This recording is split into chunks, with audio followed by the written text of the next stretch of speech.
Beijing का central axis शहर के वस्त में शुमाली जनूबी महवर पर वाक़ है।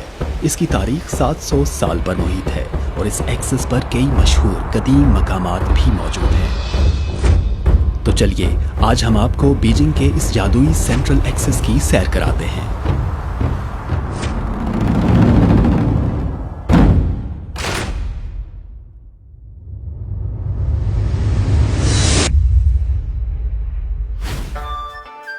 योंडिंग गेट, जो मिंग और चिंग शाही खानदानों के दौर में बीजिंग शहर का मरकजी दरवाजा था और यह आज भी बीजिंग के सेंट्रल एक्सिस के जनूबी नुक्ताए इख्तिताम पर वाक़ है। इन शाही खानदानों के दौर में योंडिंग गेट जनूब से बीजिंग में दाखिल होने और बाहर निकलने के लिए एक बहुत अहम दरवाजा था।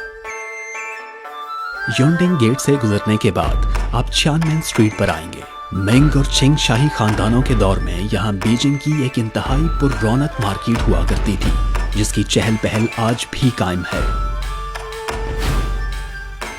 जिंगजियांग गेट से गुजरें और शुमाल की तरफ जाएं तो आप बीजिंग के सबसे अहम शाही महल गौगोंग तक पहुंचेंगे। इसे फॉरबिडन सिटी भी कहा जाता है और यहाँ चीन के मिंग और चिंग शाही खानदानों की 500 साल की तारीख को बहुत अच्छे तरीके से महफूज किया गया है। फॉरबिडन सिटी दुनिया की सबसे बड़ी और सबसे अच्छी तरह महफूज की गई कदीम लकड़ी की इमारतों में से एक है। ये दुनिया के 5 अजीम महल्लात में से एक है और इसे 1987 में आलमी सकाफती वर्से में शामिल किया गया था।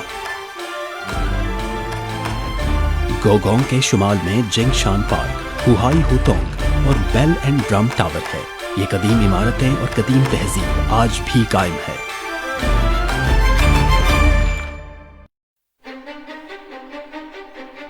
वक्त गुजरने के साथ साथ बीजिंग के सेंट्रल एक्सिस पर नए दौर की तहजीब रोशन हो रही है।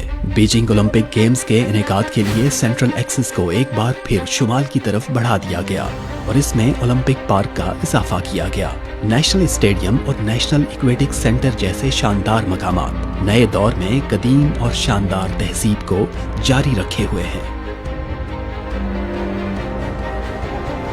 बीजिंग का सेंट्रल एक्सिस न सिर्फ बीजिंग का हिस्सा है बल्कि इसका ताल्लुक चीन और दुनिया भर से भी है। ज़माना हमेशा इस सेंट्रल एक्सिस के लिए शानदार की तख्लीक करेगा, जिसकी शान और शौकत सैकड़ों सालों से अपनी जगह कायम है।